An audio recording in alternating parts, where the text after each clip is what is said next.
Well, hello everyone. You are listening, watching simultaneously, I trust and hope, Silicon Curtain and Rashkin Report in English, because if you can watch three channels at the same time, why not?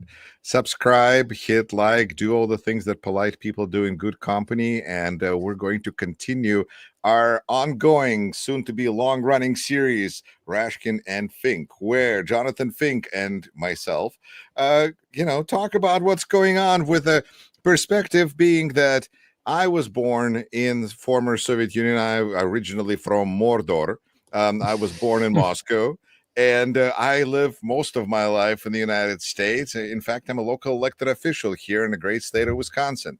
And I am joined by Jonathan Fink, host of Silicon Curtain, and a man who does such a wonderful job educating English speakers on what is going on in Ukraine, in Russia, in the war that I think it fascinates a lot of people, but also confuses a lot of people. And Jonathan, thanks to you for bringing a lot of clarity to this for a lot of English speakers. I try to do the same in Russian, and so together here we are once a week. Here we are. I think it's a great format. And sometimes it's a challenge trying to sort of decode what's going on. It's certainly a challenge staying on top of the fire hose of news, which we're inundated with. And we won't hold it against you for being born in Mordor. I mean, you don't choose your place of birth. Thank you. And I try to, squeeze that orc out of me every day, one drop at a time.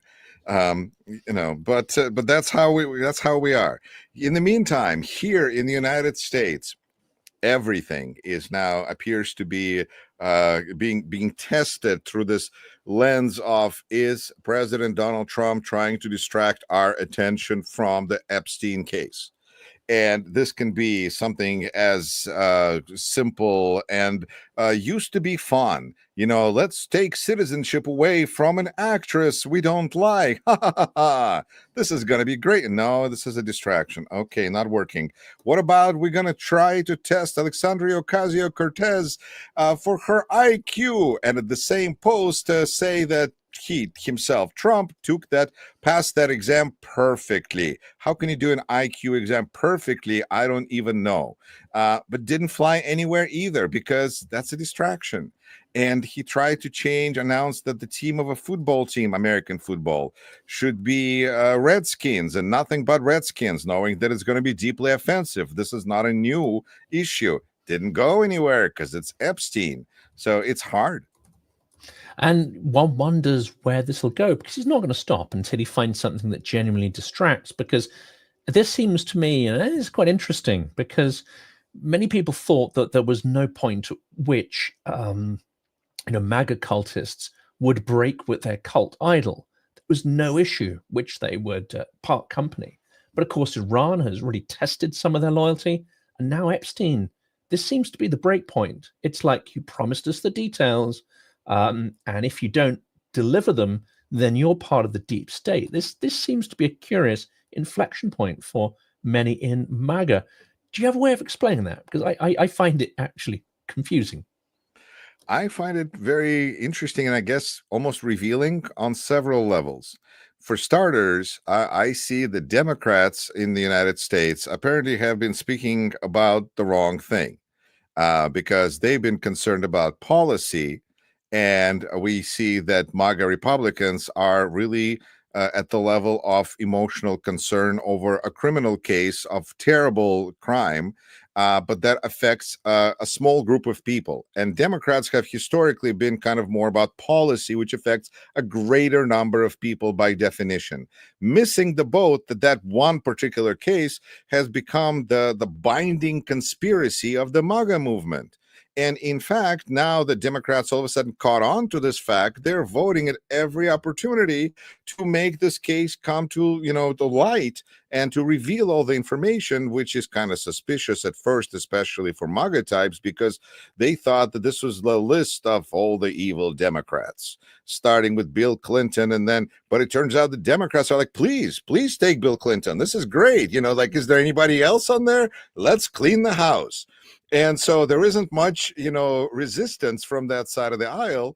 But at the same time, president himself is now either has admitting, trying to cover up that he was involved in this, while Democrats kept saying, well, the secretary, the Justice Department looked into it, said there's nothing, so I guess there's nothing. But that's not how MAGA supporters work. They're like, okay, we're not getting the full case. That means that either he did it or he's hiding people that have done it. And now Republican Party officials, elected officials, have to vote to not release the information. So they're like become part of this cover up. And for people who are maybe not into the fine details of policy, but who are very passionately engaged in this one issue, I think that if they don't see some blood, they're going to be going for that, like the piranhas almost, where they're so bloodthirsty that if Trump is not going to give them the victim, they will, make him one. And it's a very interesting development, especially when you look at the story itself, in which it's very clear that Donald Trump and Jeffrey Epstein, as was reported by New York Times a couple of days ago, were close friends, were clearly like sexual predators, and in the area, in the neighborhood that they were working, circles of, influential people, whatever. And then they got into a fight over, so apologies to all the ancient Greeks.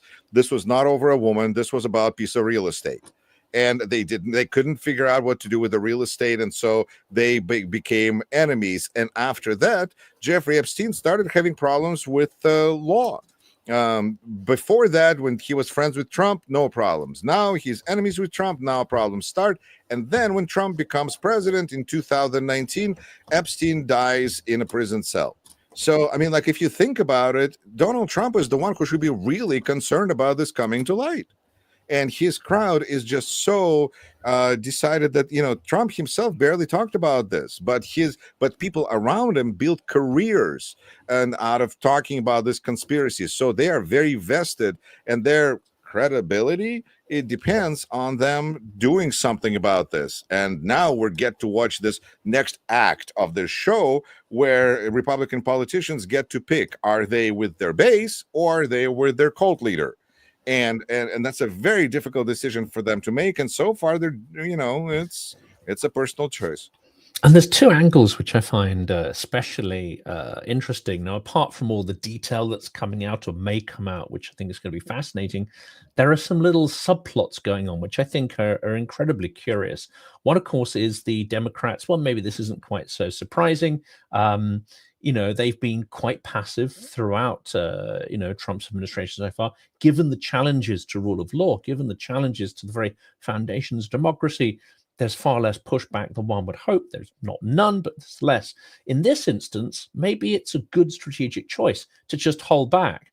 Because if they were to get involved, then suddenly the Epstein thing would be a Democrat hoax and blah, blah, blah. And then you might see, if they were attacking Trump, you might see some of his base come round and say, okay, our guy's under attack, etc. The best thing maybe for them to do at this point is just hang back and let MAGA, tear chunks out of each other. Well, that's been the approach of infamous political strategist James Carville for many years, which is if your opponent is running to off a cliff with an anvil, don't stand in his way. So I think that's kind of where Democrats find themselves, is just kind of saying, you really want to do this. In fact, in this situation, Democrats are speaking about the Epstein case, but they also are trying to speak about policy, trying to draw some kind of a distinction that this is what they offer versus this is what Trump is offering. But it is just remarkable how this is not just populism. This is some kind of a level of populism, conspiracy based, that Democrats just this is not the depth they're used to plowing.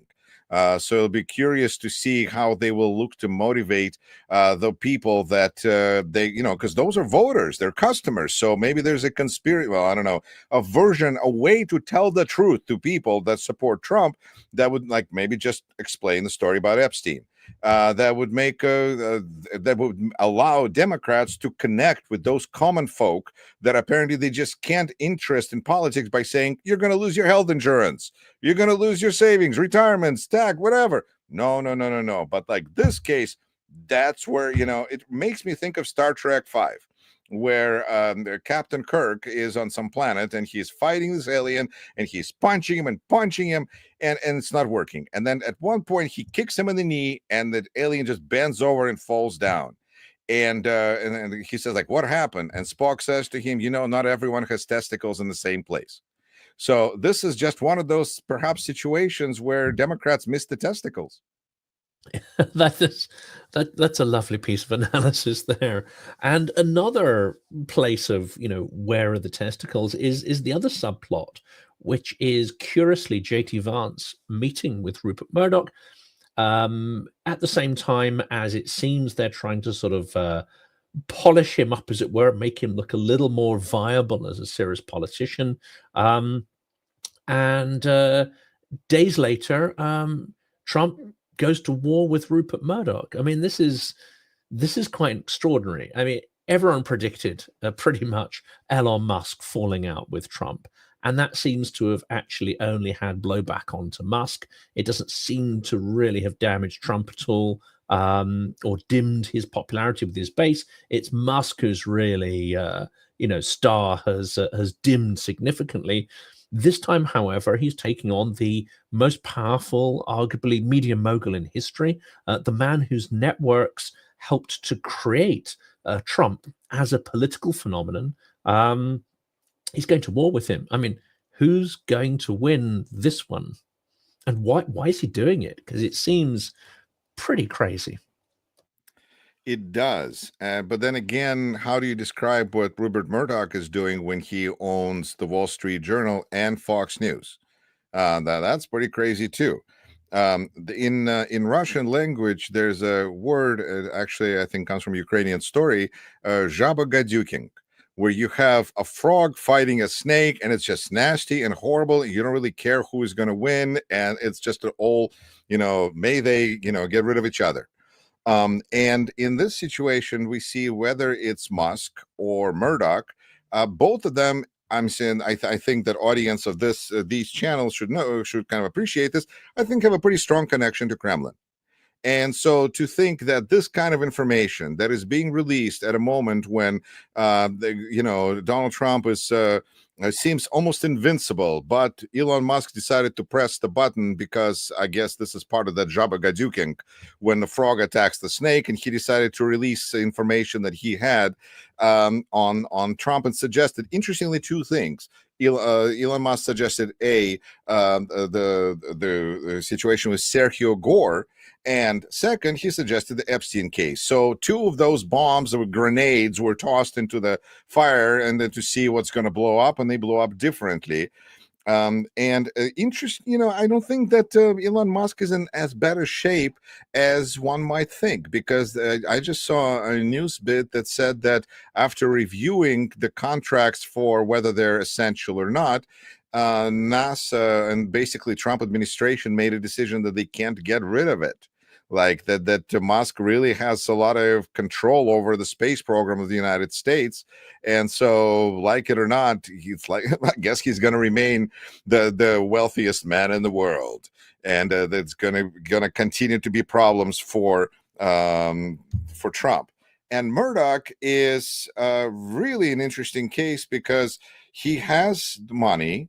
But then Fox News already lost money because of lying about Trump.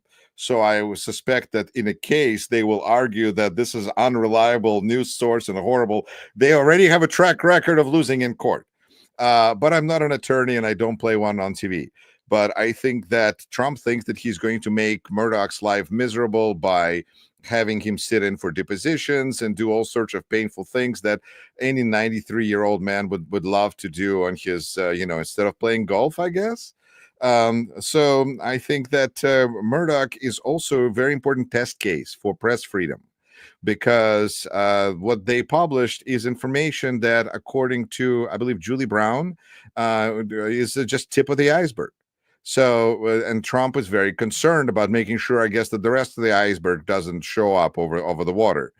And if he's successful here, then this will really send a chilling message to people. But at the same time, we see that Trump's attempts at control get thrown out. He just had a lawsuit against Bob Woodward that was thrown out. So it seems that perhaps in actual courts, Trump is still not doing as well in suppressing freedom of speech as he is successful when he deals with corporate mergers. And when those corporate mergers are dependent on people shutting up, then people get shut up, and we see people, anchors from CNN that are no longer there. We see Stephen Colbert, who is a classic basically of American television. That's part of a CBS brand. Stephen Colbert, Walter Cronkite, Edward R. Murrow. They had some people, but now I guess it's just about the money. Just about the money.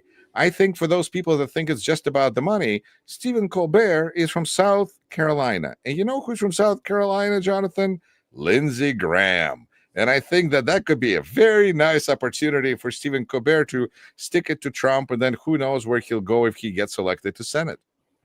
And of course, it's a shame because this is a worldwide brand. There are many people who are following politics and actually see Stephen Colbert as not just one of the crucial checks and balances in American democracy. And I just put an episode live literally half an hour ago, which is about I sort of paraphrase something from history. First, they come for the satirists. Well, actually, I kind of changed that a little bit, because first, clearly, they come for people who are powerless, especially those with black and brown skins. But when they come for the powerful, the first people they come for are satirists. And it seems that Colbert is one of the first sacrificial lambs in this process. But we're not living necessarily in an age where these networks are the only conduits. No, Tucker Carlson, unfortunately, has shown that you can lose the biggest job in TV, and you can rebuild your profile incredibly quickly. It's probably easier if you have Kremlin influence to do it. But Colbert could very quickly become, a voice on YouTube or whichever platform he chooses. So satire isn't necessarily dead, but it is moving into more maybe activist formats, moving away from the corporate formats.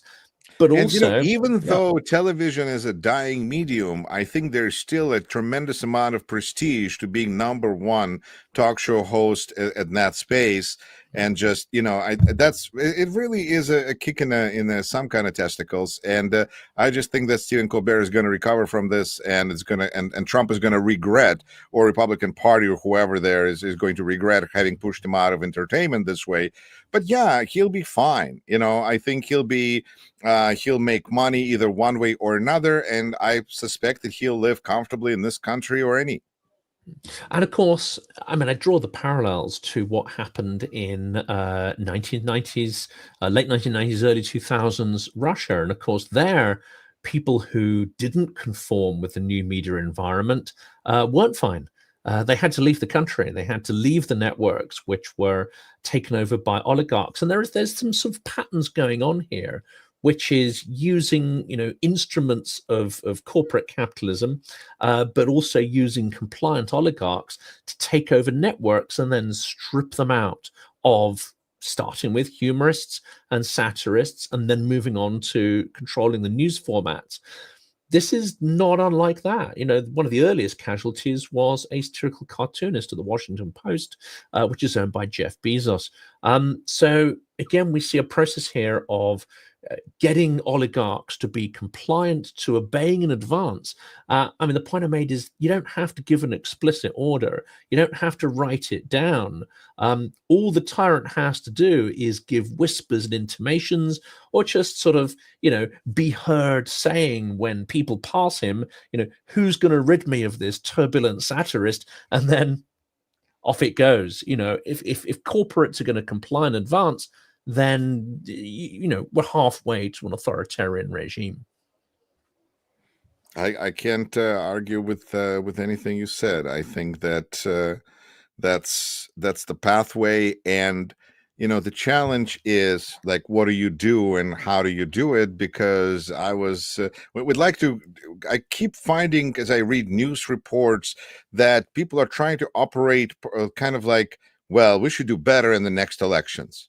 Yeah, I mean, that goes without saying, but is that really the level of solution?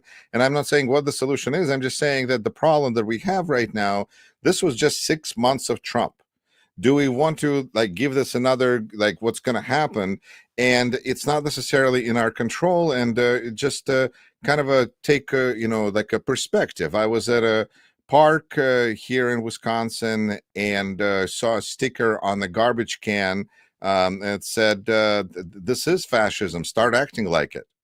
And you just kind of go, yeah. There's this moment where you kind of realize who is running this show, and when I see politicians who are trying to stand up to it by arguing in ways that at least I guess appeal to old standards, it seems like that doesn't help leaders connect with people who are looking for real solutions. And there's another subplot going on here, which is if Vance is being groomed, then it becomes interesting, as it were. I mean, terrifying as well. Interestingly terrifying. Interestingly Absolutely. terrifying. Yes. Stay tuned, folks. Because then it becomes something of a plot, I would say, which is okay. This guy Trump's not going to be around forever. At some point, he's going to have his last, cheeseburger or however many cheeseburgers he has at a sitting. Nobody knows. But at some point, he's going to croak. Or the Epstein scandal will blow open, and this must always be known, a known possibility to those who've been behind the throne, as it were. So they need a protege, they need an heir. And Trump, in this case, is something of a battering ram. He comes in, he beats the doors down, he profoundly weakens the system of checks and balances, ready for a full authoritarian that follows him. Is this a worry that you've got? Not at the moment, because other things are overweighing those particular worries. And the things you're describing were worrying me prior to election, because when you look at J.D. Vance and you see people that are behind him, people that have been financing him, people that have been grooming him, it is interestingly terrifying, because this is a techno-fascist, and then cryptocurrency and all the kind of adventurous people that have low standards, who were investing into this person, and now he is on his way, because he doesn't have to. The one person that Trump cannot fire is his vice president, which is part of the reason that the last one was chased around the Capitol with screams, "Let's hang him." So it's a dangerous job, and J.D. Vance decided to take it upon himself because the reward could be so fantastic. And you're right. Now Trump is even older than he was before, and who knows how many burgers he's got in him. He already got some kind of a diagnosis, but as long as he can play golf. So I think that J.D. Vance is very much just moving in the way, but I also feel that J.D. Vance is so kind of spineless that he could be something different, and he could be Khrushchev to Trump's Stalin, where he could be the one who says, well, this was, too much. Now we have to go in a different direction and be kind of lower the degree of aggression. And some things were wrong. But now let's move forward. So, because I find that the general philosophy of I prefer the devil I know to be a very misleading and lacking in substance. I feel like it's important to, the same way that in democracy, change of government and change of power is so crucial. With devils, it's also important to change them once in a while, because, like, for instance, the next one to come after Putin is going to be another one from KGB, FSB, and all that kind of stuff. But I still feel that in a situation where one person's whim have such tremendous influence, just changing that one person is going to just necessarily mean so many changes, because they're not really following like constitution to begin with. But of course, those people then have to consolidate their own power. That takes time, and it's, at that point, it allows opposing forces to do something. And of course, this is crucial in terms of Ukraine, because whereas whoever follows Putin may be just as nasty as Putin, it's unlikely they will have the sort of profile and authority to continue a failing war. In fact, they may, and learn the lesson in Russian history, that actually the best way of consolidating power is to come to a terrible deal on the understanding that at some point in future you may be able to rework that deal, which Lenin, of course, did with the Germans in 1917. And actually, that territory was then re-won after or during the Civil War, and all mostly reconstituted. In fact, after the Second War, they got more back than they lost originally in the first. So it may well be that actually for Ukraine, the best thing would be a change of power. And of course, we started with the intent. I'm going to try and link Vance with what Russia's doing here, because Russia is scaling up significantly its production of shaheeds. It's scaling up how much it is hitting Ukrainian cities. That's getting really, really bad. And Trump seems to have, at least in tone, some kind of change of position. He's expressed frustration with Putin. He's given this 50 days. As a friend of mine who's on a very different political track than we are has pointed out, well, yes, it's 50 days where Russia can do what they want in Ukraine, but it's 50 days also where Ukraine can fight back without having its hands tied behind its back. And given some of the Biden policies under Biden-Sullivan, given the fact Ukraine was forced to tie its hands behind its back in the run-up to the election, and then again during the fake peace process that was ongoing for what felt like years, but it was just a few months, Ukraine was really stymied in how it could fight back. These 50 days cut both ways. I think that's something a lot of the media has missed. Very much so. I look at this from Trump's point of view as kind of a Squid Game experience where he says, you have 50 days, and then he exits the room and turns out the lights and then sees who is going to emerge. If Ukraine comes out, well, I'm surprised, but here we are. Let's make, hey, by the way, those rare earth minerals, I own you. Or if Putin comes out, then it's like, hey, Vova, I was always for you. I was pulling for you, buddy. Let's make some. And by the way, that Ukraine owes me for rare earth minerals. So I think that for Trump, the worst case scenario is if nobody comes out. If there is like the battle goes on and he's stuck outside, not looking like a leader of anything, he's more of a supplier now. And a supplier that's kind of lacking because there's a line forming of people who would like to get the stuff, and we just can't make it fast enough. So I think the other comparison that's to me fitting is what happened with Israel. Because when Trump saw that Israel attack on Iran was as successful as it looked on Fox News, he decided that he needs to be part of this victory parade. And so that's where he is, it influenced his decision-making process. Television, pictures, flickering. It's amazing when the whole channel is designed for one viewer. It's like, telling our viewers, imagine that everything you looked at, was just at you, specifically speaking at you, and how awesome you are and how smart you are. It's like an inverted Truman Show, isn't it? Where all of reality exists for one man's narcissism. It really is. I think that's going to be a different movie, and I think it's going to be interestingly horrifying. I think that the option that I think Ukraine has is, and this has been talked, I'm not the first person, or it's been said before, is that Ukraine should be kind of like take Israel as a model of military buildup, of military resistance, of military self-sufficiency when you're in a dangerous neighborhood. That this is not a question of Israeli policy, which is entirely different conversation, but the strength, the projection of strength that is done by one small state is something that I think definitely needs to be respected, especially when Ukraine is looking at really being in charge of its own defense, because so much energy is spent by Putin to make sure that Ukraine never, ever, ever, ever, ever, ever becomes part of NATO. Which is also trying to destroy at the same time.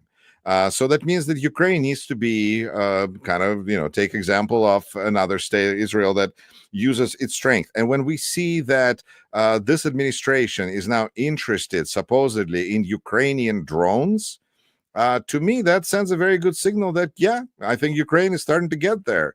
Because if you have United States that says, hey, what do you have going on over there? You've got some interesting things that we're not just rare earth minerals that need to be, do all of that kind of, the same, that the resource economy that Russia knows all too well. But this is actually, you make something. This is not matryoshkas. Wow, it does something. So I think that this is a very important sign for Ukraine as well. And yes, it has 50 days. And interesting to me to see the peace process trying to kind of function through all of this, when it's also a theater of that one actor, when everything is going to pacify Trump. Do you want to see peace process? Yes. Here are Russians going to the peace process, and there's Ukrainians. Of course, with Ukrainians, you have to be concerned because there could be another spiderweb operation. But Putin is being Putin. And I think that's something that just needs to be mentioned in every stream, is that last night there was another huge attack on at least Kiev, but other cities. Oh, Ivano-Frankovsk, I heard as well. It was, that was the Kiev #1 focus, but there's a lot of those. You've seen those maps where they show all the trails of the different drones coming in. Yeah, Ivano-Frankivsk was hit pretty hard, I think. Yeah, and people are sleeping in subway stations and in the parking lots for safety. And I think that's important, because Putin thinks that he can defeat defeat Ukraine like he was able to defeat Chechnya, where he's just going to bomb them out of existence until they're done. And there's several different differences between Chechnya and Ukraine, and that's what Putin is missing, and that's why in the end he's going to lose. And not least that, of course, I mean, history shows, as the Blitz shows, that actually bombing people just hardens their resolve. But also, has he seen Kiev? It's huge. You would need, I don't know, millions of drones to reduce it to rubble. It covers many, many, many square miles, and yeah, it's just not possible. I mean, it's not like cities further east where you drive around and they're smaller and you can see signs of bomb damage. No, I mean, you have to really seek out the impacts. Jonathan, I'd like to ask you a question. Yeah. We have a viewer who says, I might be wrong, but while Kellogg was there, 0 attacks on Kiev. And I heard the exact same thing. It's true. It's true. In fact, what is the meaning and jokes about it? They've made little memes where it's Saint Kellogg, providing some kind of immunity. No, Saint Melania, Saint Kellogg, yeah. I mean, what it means, I think, is relatively simple, and a friend of mine was saying at recent conferences as well, where you have a lot of bigwigs in town, they don't want to actually kill ambassadors or senior politicians, because they know that will not go well.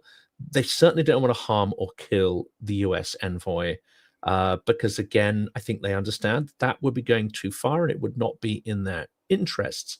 So whereas the propagandists are clearly and openly mocking of Trump, of his wife Melania, as I think we talked about before, and the bombing of Ukrainians is a kind of form of mockery to the US and its powerlessness, they don't want to take out a senior figure.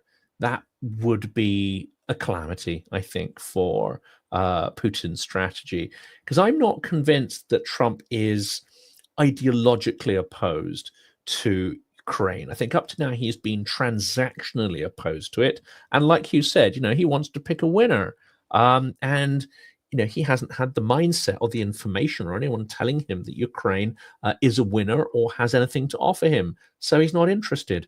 And now that seems to be changing.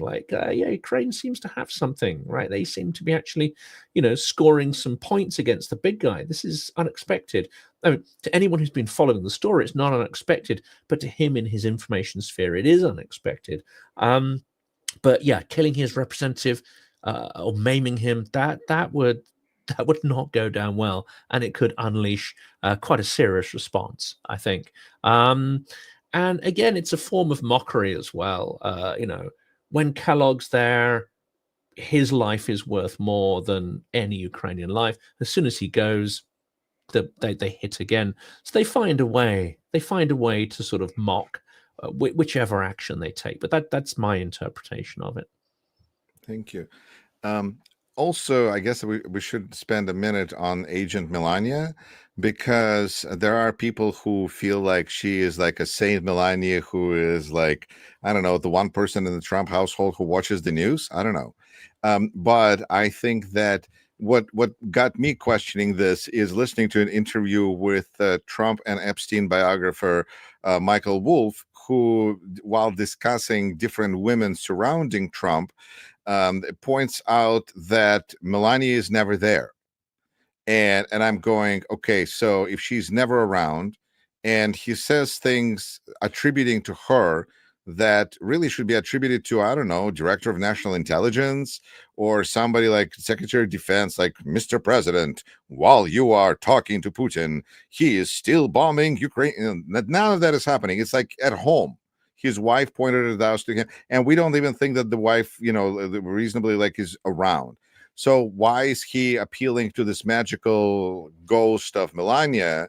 And I think this is it's almost like blaming a spouse for when things like, I have to go home, guys. My wife says that I'm staying out too late with you guys, so it's not me, my wife.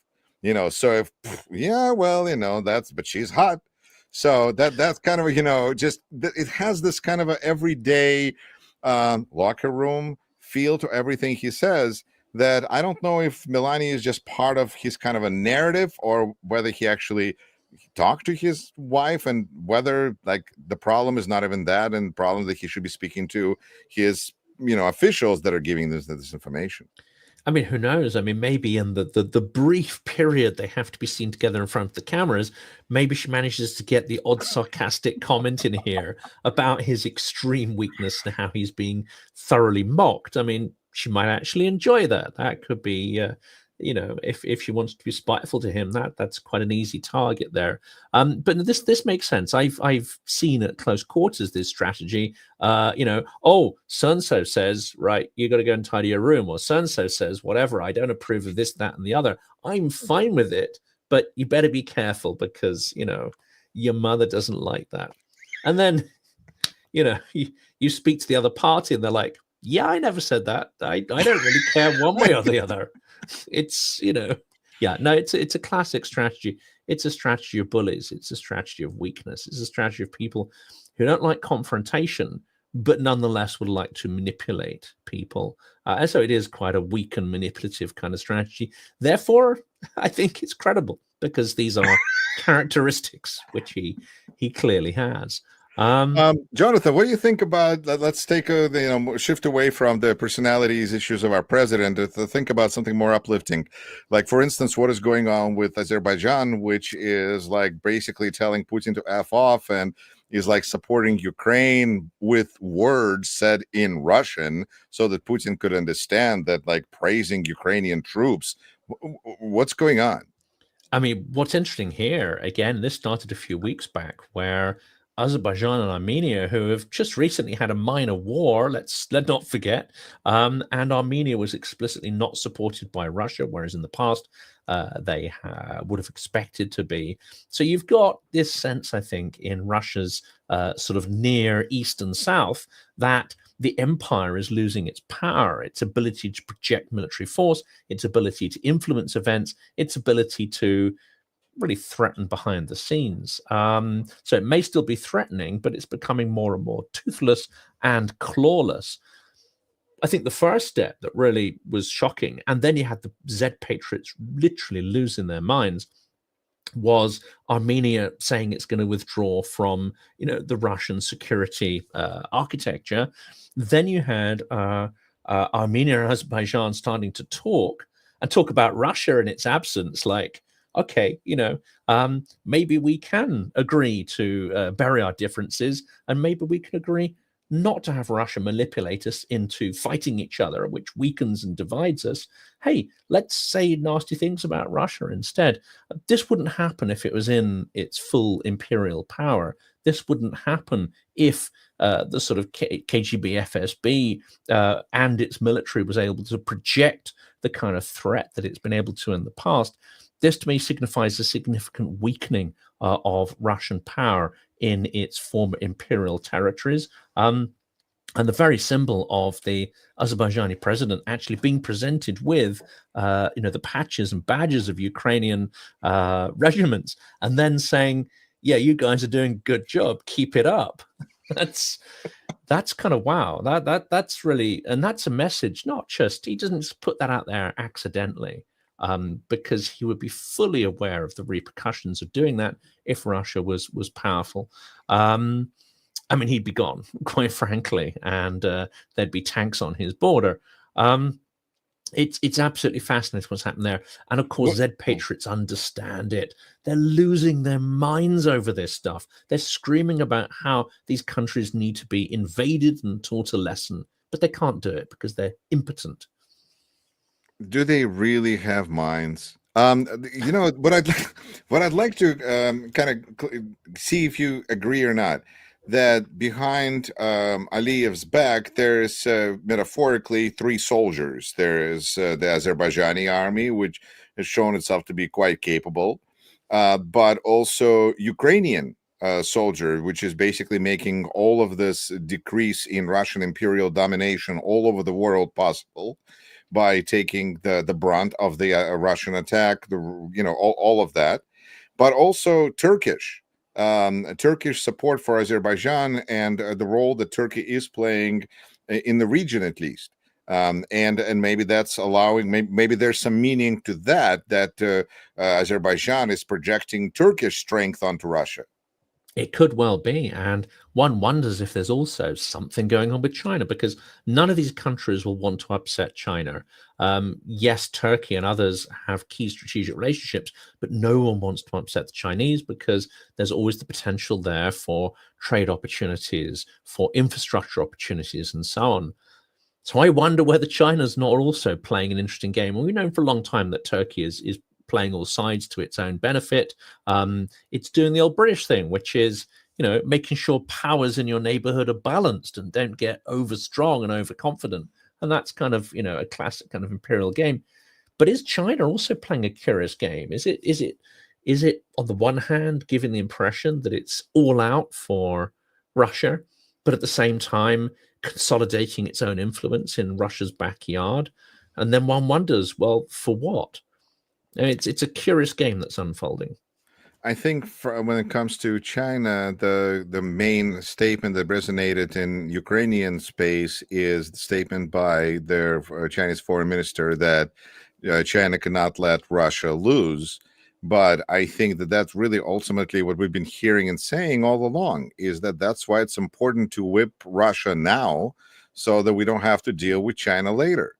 And so China just looks at it from their point of view and says, no, we need this thermometer up, Europe's ass. I'm sorry, to just continue seeing how people are feeling about China.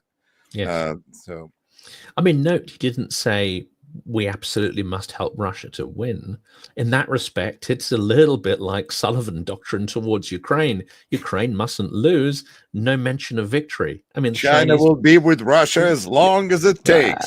The foreign minister didn't mention victory. So it's quite possible that the attritional stalemate, having a bleeding edge on Europe, is actually more beneficial than any one power emerging on top of that situation. And certainly they don't want a Russian collapse. They don't want a collapse of authoritarianism in Russia, because that denigrates the whole idea of global authoritarianism. I mean, you don't want to be in part of a dwindling club that broadly aligns with that same sort of values.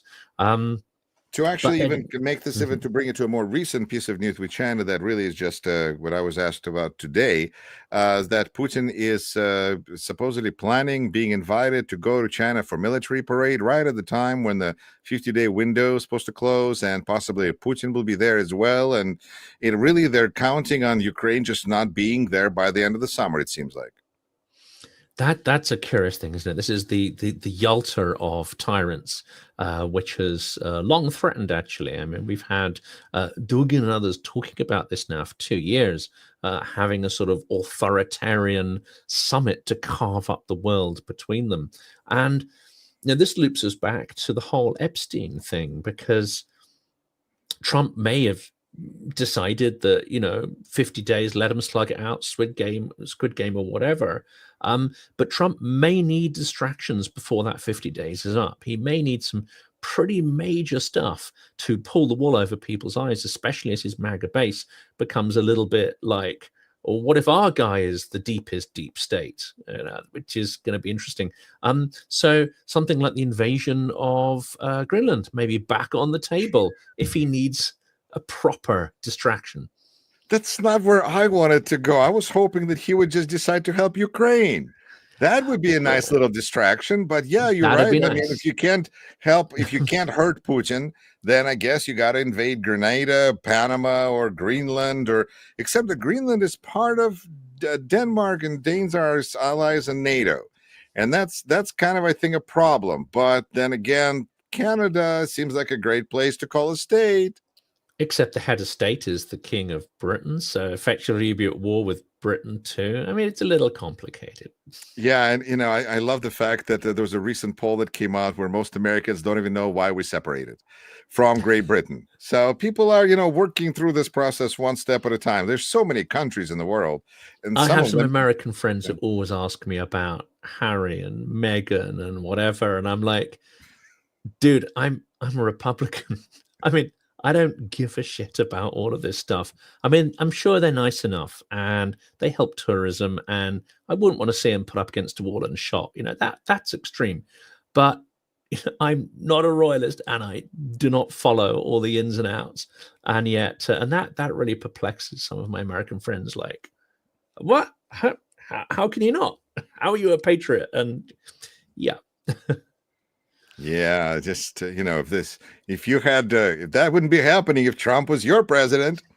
Yeah, so that's what's going on in our world, and I think that it's exciting. I don't know why people keep watching television or anything. I think that the real world news is providing us with a lot of opportunity to see what's right, what's wrong, what values, what doesn't matter.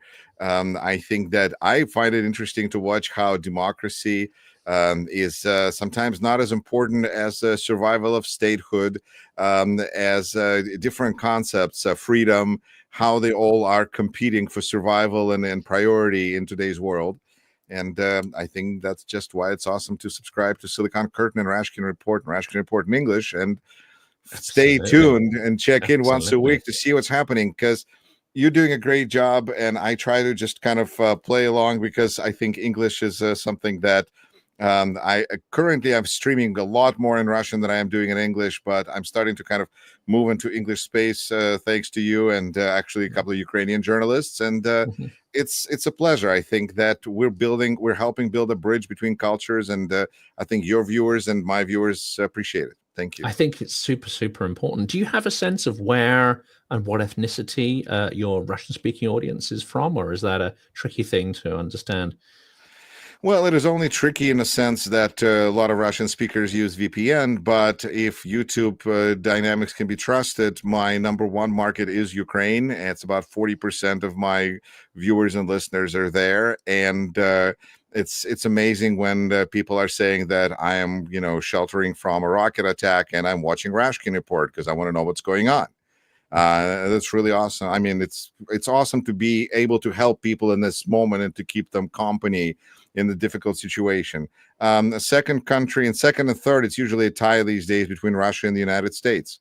In the United States, because like you're not for a king and queen, I don't support Donald Trump, and I think that that, considering that most Russian speakers in the United States are Trump supporters, kind of creates a sort of a ceiling of common sense for me that I know I'm not going to exceed. But I am very grateful to a huge kind of uptick in the growth of my Ukrainian viewership as people realize that Donald Trump is not Santa Claus or Easter Bunny and is not going to deliver things that was, for some reason, was promised to them by people who said Biden is terrible and Trump is going to be better.